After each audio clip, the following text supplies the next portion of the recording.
দোকানে খেয়ে যদি টাকা মেরে দেন, সেই টাকা আর ফেরত দিতে হবে না যদি দোকানদার আপনার বাবা হন। প্রশ্নটা যেহেতু এমন স্টাইলে করেছে যে দোকানদারের খেয়ে মেরে দিলে আর টাকা দিতে হবে কিনা, আবদারটা মামুর বাড়ির টাইপের হয়ে গেল।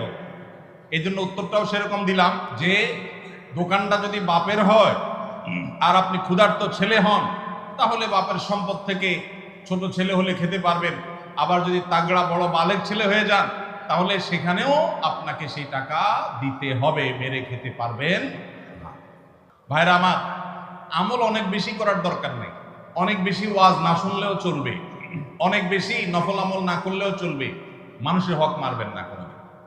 জান্নাত একেবারে পথ সুগম দেখতে পাবেন। অতএব যদি কারোর দোকান থেকে কোনো কিছু খেয়ে টাকা না দিয়েছেন, ছোটবেলায়, ছেলেবেলায়, যৌবনকালে, পাগলামির বয়সে করে ফেলেছেন, অভাবের দায়ে হোক, স্বভাবের কারণে হোক, আল্লাহ যখনই আপনাকে সম্বিত ফিরিয়ে দিবেন, সেন্স যখন আসবে, চেতনা যখন জাগ্রত হবে, সাথে সাথে যত টাকা মেরেছেন ওই টাকাটা দোকানদারকে ফেরত দিয়ে আসবেন।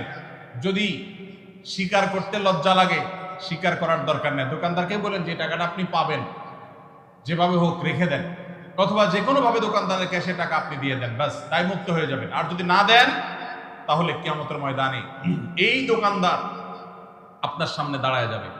বহুত হজ করছেন, উমরা করছেন, ওয়াজ শুনছেন, তাসবিহ তেলাওয়াত করছেন, মুছে তাও দিয়া যখন জান্নাতে যাওয়ার জন্য রেডি হবেন, সামনে এসে দাঁড়াবে দোকানদার। ও যে চা বিস্কুট খেয়ে চলে গেছে, দাও নাই।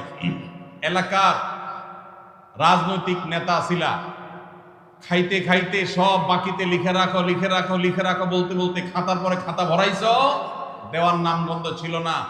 নেতাকে তখন কিয়ামতের ময়দানে ঠিকই দাঁড় করানো হবে।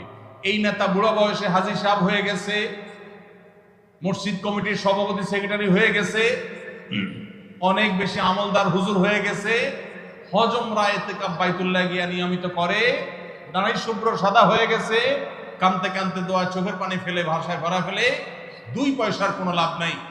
সমস্ত উলামা ইকরাম একমত, বান্দার হক যদি সে নষ্ট করে থাকে, কিয়ামতের ময়দানে তাকে জবাবদিহি করতে হবে। যদি আল্লাহ তাআলা কারোর প্রতি রহম করেন এবং তাকে জান্নাত দিবেন আল্লাহ সিদ্ধান্ত দেন, তখন আল্লাহ তাআলা পাওনাদারকে কোনোভাবে খুশি করবেন, এক্সেপশনাল কেস, কিন্তু আল্লাহর কাছে পাওনার হিসাব দিতে হবে। এই জন্য ভাইরা, কোনোদিন কারোর দোকান থেকে মেরে খেয়ে চলে আসবেন, বাকি খেয়ে আর যাবেন না। মনে রাখবেন, দুনিয়াতে সে হয়তো আপনাকে ধরতে পারবেন, আল্লাহ তাআলার পাকড়াও, আল্লাহর ধরা থেকে বাঁচার কোনো উপায় নাই।